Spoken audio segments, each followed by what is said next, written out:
The First Epistle of Paul to the Corinthians. Chapter 7. Now concerning the things whereof you wrote to me, it is good for a man not to touch a woman. Nevertheless, to avoid fornication, let every man have his own wife, and let every woman have her own husband.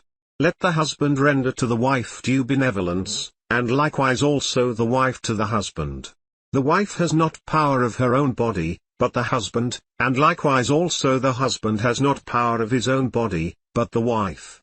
Defraud you not one the other, except it be with consent for a time, that you may give yourselves to fasting and prayer, and come together again, that Satan tempt you not for your incontinency. But I speak this by permission, and not of commandment. For I would that all men were even as I myself.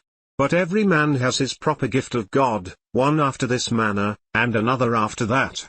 I say therefore to the unmarried and widows, it is good for them if they abide even as I, but if they cannot contain, let them marry, for it is better to marry than to burn. And to the married I command, yet not I, but the Lord, let not the wife depart from her husband, but and if she depart, let her remain unmarried or be reconciled to her husband, and let not the husband put away his wife. But to the rest speak I, not the Lord, if any brother has a wife that believes not, and she be pleased to dwell with him, let him not put her away. And the woman which has an husband that believes not, and if he be pleased to dwell with her, let her not leave him. For the unbelieving husband is sanctified by the wife, and the unbelieving wife is sanctified by the husband, else were your children unclean, but now are they holy. But if the unbelieving depart, let him depart. A brother or a sister is not under bondage in such cases, but God has called us to peace. For what know you, O wife, whether you shall save your husband?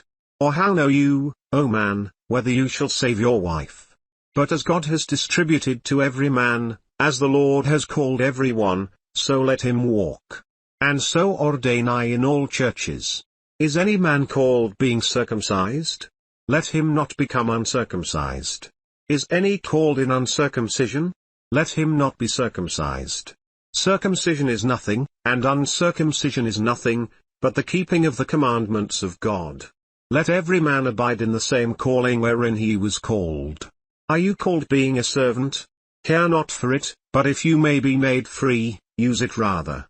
For he that is called in the Lord, being a servant, is the Lord's freeman, likewise also he that is called, being free, is Christ's servant. You are bought with a price, be not you the servants of men. Brothers, let every man, wherein he is called, therein abide with God. Now concerning virgins I have no commandment of the Lord, yet I give my judgment, as one that has obtained mercy of the Lord to be faithful. I suppose therefore that this is good for the present distress, I say, that it is good for a man so to be. Are you bound to a wife? Seek not to be loosed. Are you loosed from a wife? Seek not a wife. But and if you marry, you have not sinned, and if a virgin marry, she has not sinned. Nevertheless such shall have trouble in the flesh, but I spare you. But this I say, brothers, the time is short, it remains, that both they that have wives be as though they had none, and they that weep, as though they wept not, and they that rejoice, as though they rejoiced not, and they that buy, as though they possessed not, and they that use this world, as not abusing it, for the fashion of this world passes away. But I would have you without carefulness. He that is unmarried cares for the things that belong to the Lord, how he may please the Lord, but he that is married cares for the things that are of the world, how he may please his wife. There is difference also between a wife and a virgin.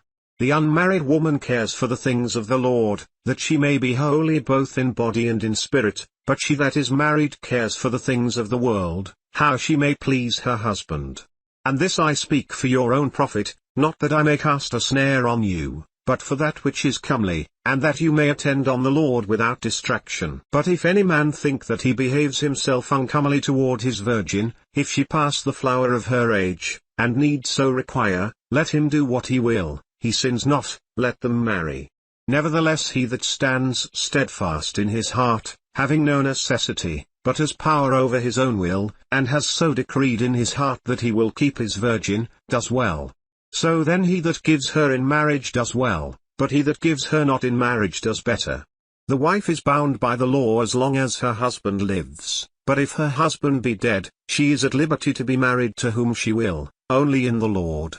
But she is happier if she so abide, after my judgment, and I think also that I have the Spirit of God.